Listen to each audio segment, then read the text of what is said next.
Welcome into the Fade. I am Clay Travis. She is Kelly Stewart. Last time she was terrifying, if I remember correctly, dressed up as a killer joker. Now she is dressed up as a normal person, a Trump supporter who is ecstatic like I am over his win. Can we say that? Are you publicly out as a Trump voter? Clay, did you see my comment on your post?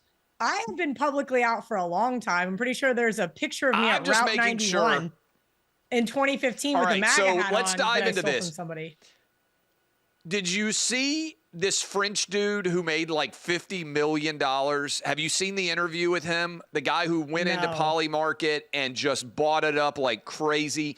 He was betting, and I'm going to give you some credit here. He was betting on Trump to win the Electoral College. He was also betting on Trump to win the popular vote. Now, I said publicly that I thought Trump was going to win the popular vote, not only the Electoral College, but you bet on Trump to win the popular vote. You cleaned up in this election. What did you see that made you confident Trump was going to win? And what do you think about now the legalization of politic wagering now? You can do it legally all over the place. It's obviously, I think, turned into an important tool to try to analyze what's going on.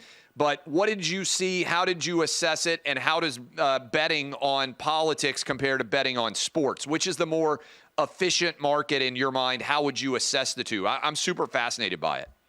It is very fascinating. And in 2019, early 2020, I did a podcast, The Kelly and Murray Show, with Robert Barnes, who made an absolute fortune on Trump in 2016. And we broke things down from a very different perspective.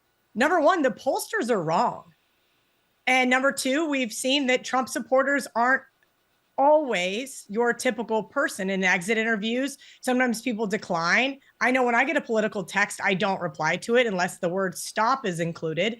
I don't talk to random people about certain things, but I talk to my friends. And I started to see a shift from 2016. I remember I was sitting on my couch. My boyfriend was in the garage working out, and I'm on the edge of my seat. And I'm like, is this happening? Is he going to beat Hillary Clinton? And he walks in and he goes, what is wrong with you? Why do you care? And I'm like, you have no idea. I love underdogs cashing outright. I have $0 American dollars on this man, but he just beat Hillary Clinton. And it's really started from there because I didn't get into politics too much prior to that, Clay. And I started to see the shift in Las Vegas after 2020 and how the echo chamber that was my friends group, that was either sports gamblers or food and beverage people that worked at hotels, kind of up to casino hosts, casino owners. It was like everybody was voting for Trump. And so then after 2020, I thought, okay, maybe it's not as what it seems. And so I started talking to a lot of people that weren't like me. And I was really genuinely curious. And I talked about this in 2020 with the Latino vote in Texas. And I think what we saw with the issues at the border, I said Texas was going to get redder. It did. I laid 800 with Texas, Clay, back in July. Clay, numbers like that. And guess what? They closed minus 3,000. I laid 570, 700, 850, 900 with Florida. Every time I could bet Florida, I bet Florida. I said, this is the reddest state. This is why I moved here. I said, I'm done with communism in Nevada with all the Californians moving in. I'm going. And I felt really confident that Florida was nowhere near in play. So you hear these pollsters and they say, oh, Texas is purple. Wrong. You hear them say all these other things. And then I did a lot of traveling over the last 4 years for work, Clay. I have been in Boston several times. I have been in New York City so many times. I have been all over the place. And to start to see the change in people. I mean, Errol Epstein and I were in New York in August, and there were Trump t-shirts. There were Trump hats. People outwardly wearing them on the subway where maybe in years past, they wouldn't have been, or they were fearful to say things. I met plenty of older women who I would say are similar to my mother that I would call JFK Democrats, all of them voting for Trump. Now, what was interesting about Florida, and I actually thought that it would pass, was the abortion amendment that they talked about. I knew plenty of women that were voting yes for Trump, read down the line and voting yes on 4. So it didn't end up passing, but I was kind of surprised to see it be that way because traditionally a lot of people don't. Well, it had to get to 60%, and I think it got to 57%, right? So it was close. The majority voted for it. But what you're saying is I feel it, and I felt it for some time. When I wrote my I'm voting for Trump piece in 2020 on OutKick, I was like the only person publicly out there that worked at Fox Sports or worked at, CBS or ESPN or whatever. But you know this. My DMs exploded with a lot of people that I didn't know at all who were like, oh, I'm so glad you put this out there. I just don't feel like I can publicly say that I'm doing it. 2024, there are huge numbers of guys and gals out there that are just open to saying that they're voting Trump. And that's why I thought he would win the popular vote. He did. You bet on him winning the popular vote. That was a lower probability event. I mean, you could get it at 4 or 5 to 1 or more. And it's not even going to be remotely close. And every state moved. And so I'm curious on this. I asked the question, do you think football bettors, that is college football and NFL bettors, most of whom tend to be fans, right? We like the sport of football, are more rational, or do you think that politics bettors are more rational? My argument's football is so far. Yeah. Because lots of people will emotionally hedge, Kelly. You know that term. Like, if you are a diehard fan of a team, but you feel like, boy, I don't really like that number, you'll bet against your team because you don't like the number, but also because at least you could win some money if it goes the other way. To me, football fans have been more rational in analyzing the landscape than political fans have been, and that has created an opportunity to make a boatload of money in the last decade simply by betting on Trump to do better than expectation. Well, there's that. I think emotional is the right word, right? So as you guys can tell behind me, I'm a Kansas State fan. I know all of the flaws of my team. I can criticize my coach. I can say things like that. It seems like with politics, we tend to brush those things under the table, Clay. I had a conversation with my neighbor who voted for Kamala this morning. And I told her, I said, I just want him to do everything he said he's going to do, because the last time around, there were a lot of empty promises. I think that objectively, most things I would say politically, I agree with Trump. There's a few things I don't. But outwardly criticizing your political side doesn't happen as much as outwardly criticizing the other side, right? Like, we focus on what the other side does wrong, not necessarily what we like about our side. And that's not what football bettors do. They look at what they like about a team and they focus on that, right? Like, so we'll get into it in a minute. I love Texas Tech this weekend, but boy, do I hate their defense. But I'm just going to put that out of my mind for my betting purposes. We're going to talk about how prolific that offense is.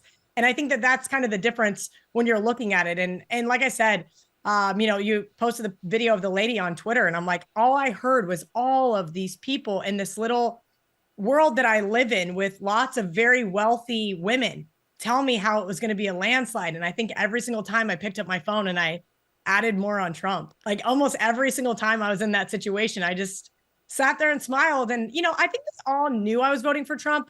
Only one of them asked me, and she was borderline appalled, and I just had to laugh. I said, come on. She goes, but we're not that different. I go, exactly. We're not. All right. Congrats on all the wins. I'm still walking on air, smiling everywhere over the wins. But my gambling picks have been a mess this fall. Kelly, I've gotten slaughtered in college football, basically mediocre at best in NFL. So let's try to win people money here this weekend. Let's start with what you just mentioned. Tonight's game, Bengals-Ravens, fabulous Thursday night football game. Joe Burrow, Lamar Jackson. I'm going to take the over here, Kelly. I like the way the Bengals offense has suddenly started to play. Lamar Jackson and the Ravens offense has been playing great. Usually that Ravens defense is what is a huge part of the story. I just don't think they're that great on the defensive side of the ball. So I'm on the over tonight in the Bengals-Ravens game. What about you? Do you like either side?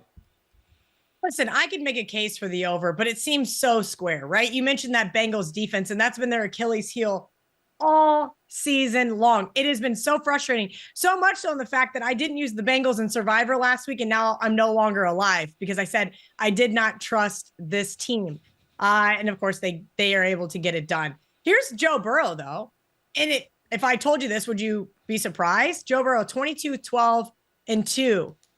Against a team that does not sport a winning record. I thought that was really interesting. So Joe does really good against bad teams.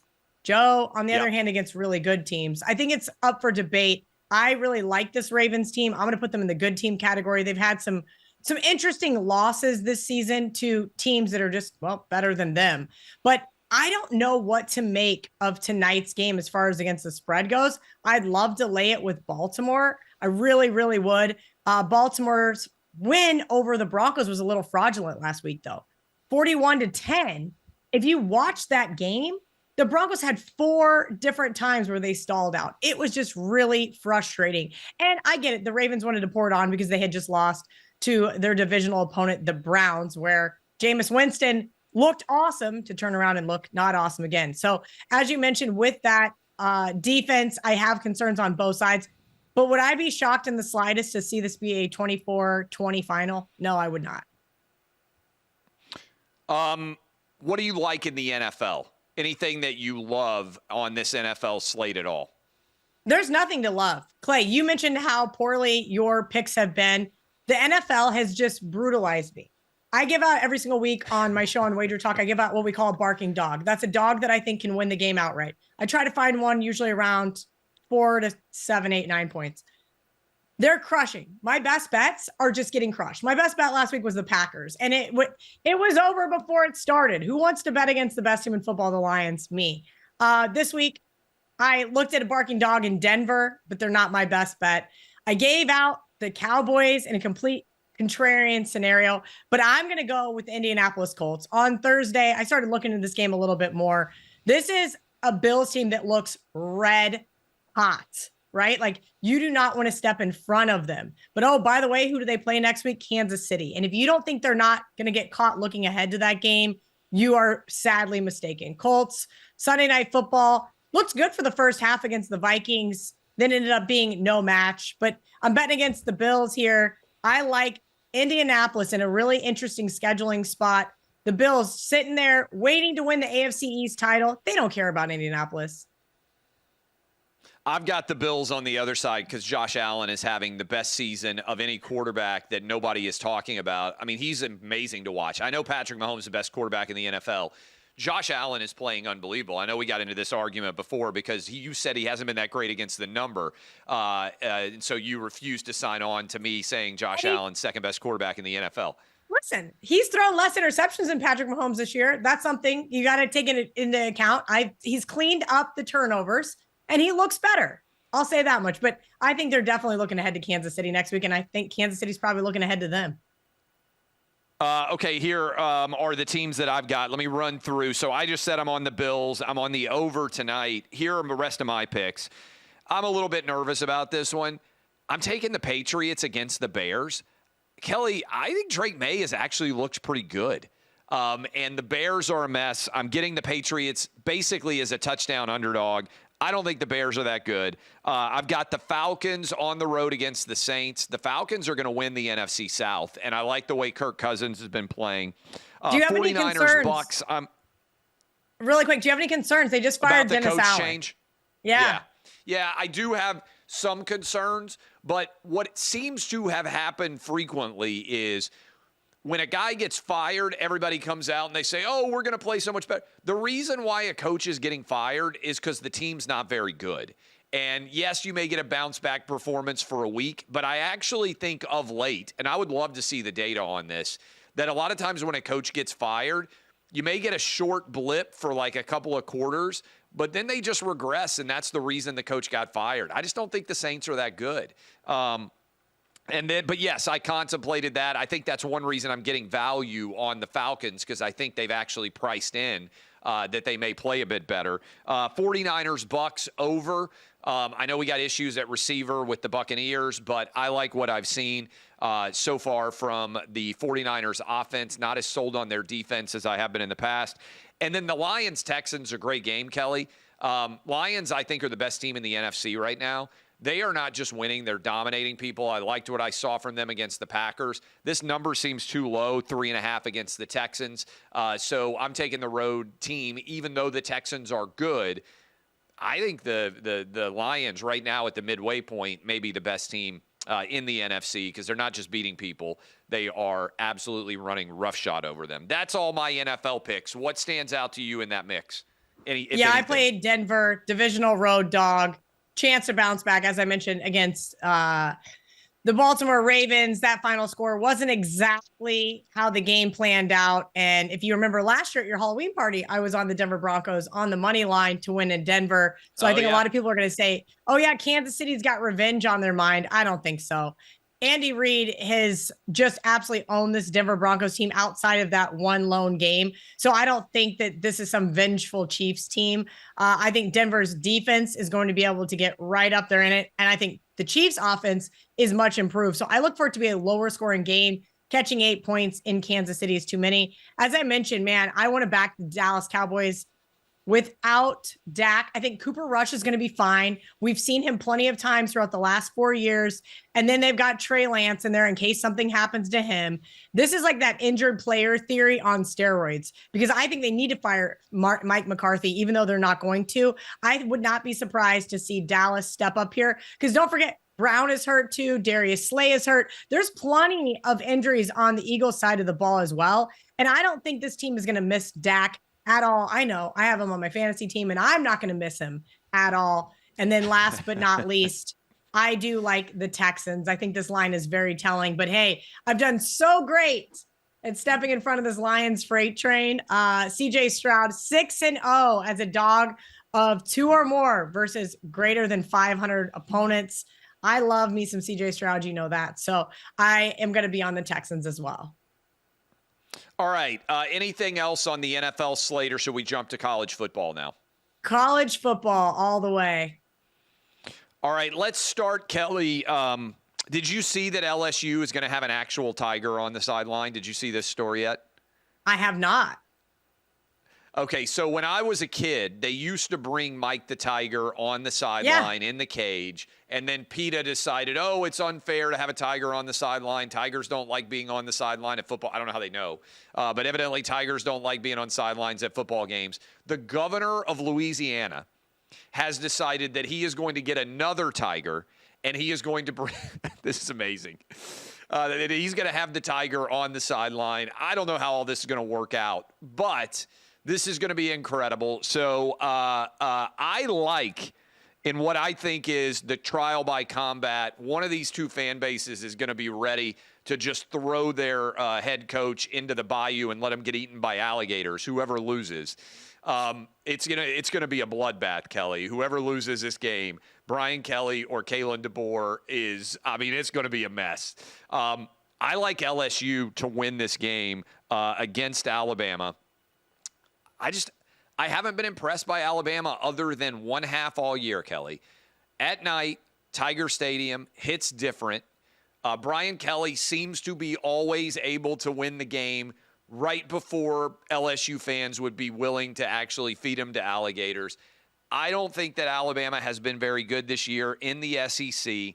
I think that LSU gets the win as roughly a field goal underdog at home. I think that's where the value is. You taking either side? I'll say this: LSU 10-0 against the spread as a home dog in their last 10 games. That concerns me. That's pretty great. Here's an Alabama team that you mentioned had a great first half versus Georgia, and outside of that, I haven't been impressed with this team all season long. It's tough. I don't really like Brian Kelly. I don't really like what I've seen from him, but I will say this: that offense is looking pretty good considering how it looked against USC to start the season. Remember when we all thought USC had a defense after that first game in Vegas? And then now this defense really starting to come to play. So maybe this is a better LSU team in midseason form. Let's just put it this way, Clay. I'm not laying it with Alabama. All right, the other big game in the SEC, we got a hell of a doubleheader. Georgia at Ole Miss. I can't wait for this game. I think Ole Miss, I know they lost to Kentucky, which is probably the single worst loss of any good team this year. Tennessee at Arkansas wasn't good. Bama at Vandy wasn't good. Like, there are upsets out there in the conference. But Ole Miss losing at home to Kentucky, those are both road games with Alabama and with Tennessee, and anything can happen, as you well know, on the road in college conference games. Ole Miss is really good. They got a great defense. When Jackson Dart is playing well, they are tough to beat. Lane Kiffin is a phenomenal play caller.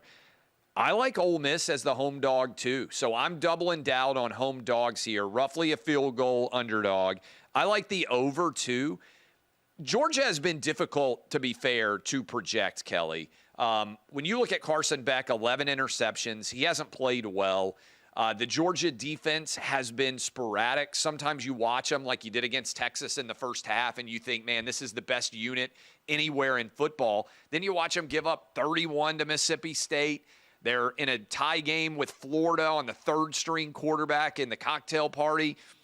I just think Ole Miss at home, their entire season is make the playoff. If they lose this game, it's an incredibly disappointing year. I just think Ole Miss is going to get it done against Georgia. What say you?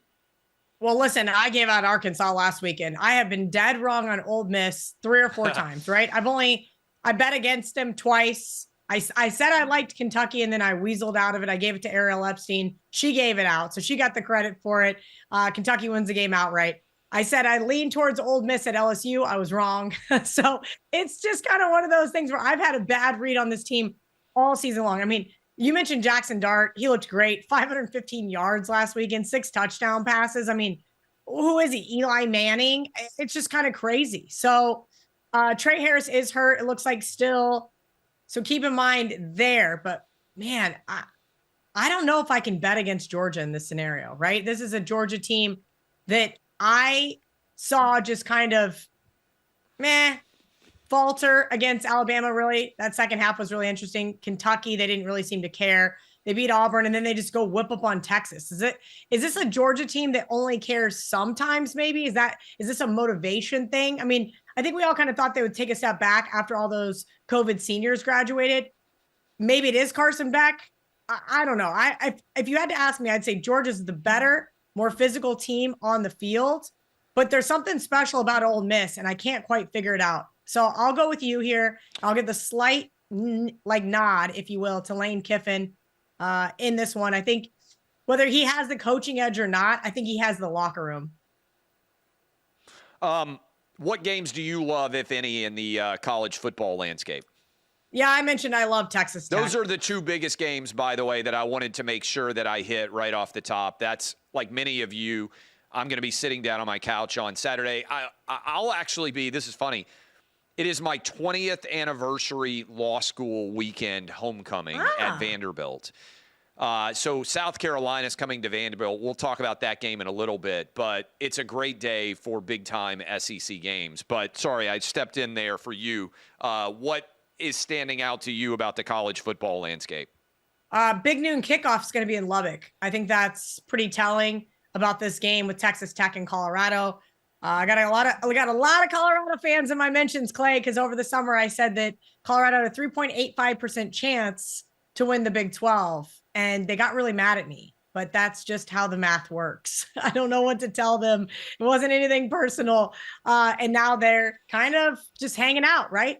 They run the table, they get a go. I don't think they run the table. I think it ends in Lubbock this weekend. I took the 3.5 with Texas Tech. And in fact, there's even 4s available right now. But you've got Travis Hunter bragging about himself being the Heisman front runner. You've got Shedeur Sanders and you've got Deion Sanders. All of these people are motivating factors for a Texas Tech team who did exactly what I said they were going to do last week. They were going to go into aim. They were going to get the win. I think those types of wins help catapult teams, right? Texas Tech was projected to finish 5th or 6th in the Big 12. Right now, that's just not the case. They became bowl eligible last weekend. I expect a big game from Tech. And I said last weekend, they could win in Ames if that defense stepped up. We need them to make a couple of stops against this Colorado team, and they can win this game at home. What else? Anything else that stands out to you in a big way?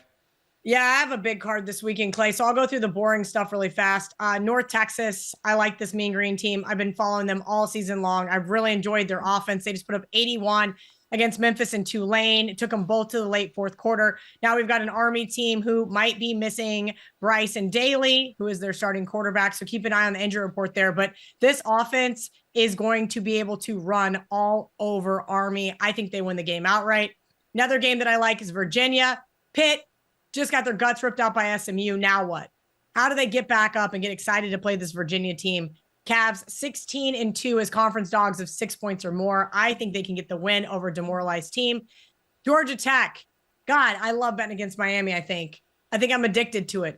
Louisville and Duke pushed this team to the limit. They almost lost to Cal. There was multiple times this year where I bet against this team. And I think that Haynes King being back under center with one of the best offensive lines in America for Georgia Tech is huge. They're a home dog off a bye. Sounds like a Kelly special. I took the over in that game, by the way, Miami, Georgia Tech. You may be about to convince me. I jotted down that I might take Georgia Tech. I haven't posted my picks this week yet, which I usually have done before we talk because the election chaos has been so bonkers that I haven't even had time to sit down and type in my picks. Had too much fun at Kid Rocks. Whew, I had a lot of alcohol. That was amazing. But yeah, I also did like 10 hours of live shows on Tuesday leading into Wednesday morning. So I did everybody show. So I'm on the over in that one. What else you got? Is that all your tops? Nope. So I've got a couple more ugly ones. I bet Air Force, which sounds absolutely and utterly insane, but this is too many points for Fresno State. Air Force has won the last 3 meetings and covered 2 of those 3. And I know they've had a really disappointing season because they're just sitting there at 1-7 against the spread. But here's a Fresno State team that just absolutely botched that game against Hawaii. They had the opportunity to win at least, not cover, and they screwed it up. And I think playing against these teams that had really terrible losses the week before, sometimes they lose that game twice. I don't know what planet Fresno should be laying double digits there in Colorado Springs in the altitude and the weather. So I did take Air Force plus 10, and that is a stinky one. And then you mentioned you wanted to talk about the South Carolina game. I'm going to be on South Carolina. It's just purely a system play here. Really no handicap. I love betting against ranked teams catching points. I'm taking the over in this game. I know that Vanderbilt got the win on the road against Auburn. South Carolina coming off the huge win over Texas A&M. I think both teams are going to score. The number is low, 45-ish, all over the place. I just think both teams are going to be able to put up points. Vanderbilt's offense has tended to be good, and their defense has tended to just be okay. And I think South Carolina defensively is very talented. But offensively, Kelly, they've been showing more and more kind of flashes of life, and I think they will have some success moving the football. So I've got the over in that game. A couple more from me. I'm taking Tennessee. I mentioned offense starting to come together. I watch an inordinate amount of college football. Nico had 3 touchdowns dropped in that game against Kentucky. If those passes, which were good passes, perfect spot, are caught, he goes for 400 yards passing, over, again, 4 touchdowns. I think he is coming into his own. He played really well in the second half against Bama, played really well against Kentucky. Mississippi State's awful on the defensive side of the ball. Tennessee's really talented on defense. I think they'll play fairly well against Mississippi State, but I think Tennessee will score 45 or more against Mississippi State. I think they're going to play well. One little bit of nervousness is you've got the game going on against Georgia next week, which is just going to be huge. But at night in Neyland, I think they will play well. Another SEC game, OU at Mizzou. I like the under in this game in particular. Mizzou, quarterback issues. Oklahoma offense has been awful all season. I'm a little bit surprised that OU is the favorite because I like Mizzou to win this game, but I think it'll be like 17-14, 20-17, something like that. I like the under in that one. I got a bunch more. You got any others that you've got? I got 3 more.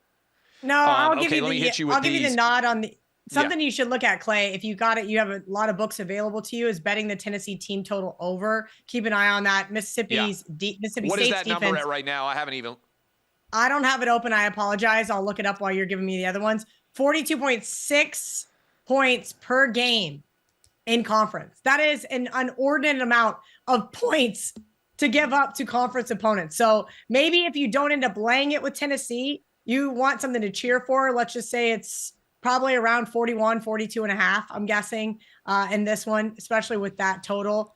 I could absolutely see them punching it in late just for fun. Josh Heupel likes to do those things. Well, I think they want to get the offense rolling for good momentum going into that game against Georgia. And I think that Mississippi State's defense is just really bad. And if Tennessee had caught the ball against Kentucky, we'd all be saying, oh, maybe that offense has rolled into shape. I think the explosion may happen against Mississippi State. Florida, third-string quarterback, on the road against Texas. Billy Napier's team seems to like him. They're playing well. To your point, Kelly, they just said, hey, we're bringing him back for another year. I got him at plus 21.5. That seems like a big number to me on the road against Texas. So I took the Gators there. And then Iowa, UCLA. I can't believe I'm doing this. I'm taking the over in an Iowa game. Both offenses have gotten better as the season has gone along. So I'm taking the over in that one. And then this is a big game. If you are maybe not experienced this before, BYU at Utah is one of the best rivalry games anywhere in sports. Rice-Eccles Stadium, huge home field advantage for Utah. Are we still allowed to call it the Holy War? Yeah, sure. Let's call it the Holy War. Okay. We can call it that again, right? I'm not. I don't ever change, right? So, but you've got Utah, which had a really disappointing season so far. BYU, which is right up there with Indiana, two of the biggest surprises in all of college football. I actually like Utah. I love Kyle Whittingham and his ability to coach, get his team up, ready for a game. I think Utah is going to win this game. So I'm taking the home underdog in this one as well to, I think, win it outright, but I'll take the 3.5 just to have in my back pocket. So I'll say this. I should have known the answer already. Clay, nobody has the team totals out yet because it's Thursday afternoon. Well, so keep an eye on that one. When I see them start to populate on the odds screen, I'll let you know. But I think that's the way to go there. I'm with you on Utah. My buddy gave me that one earlier in the week. I took +4. I do think Utah is going to be able to beat BYU. And that's not just for Big 12 championship implications for Kansas State.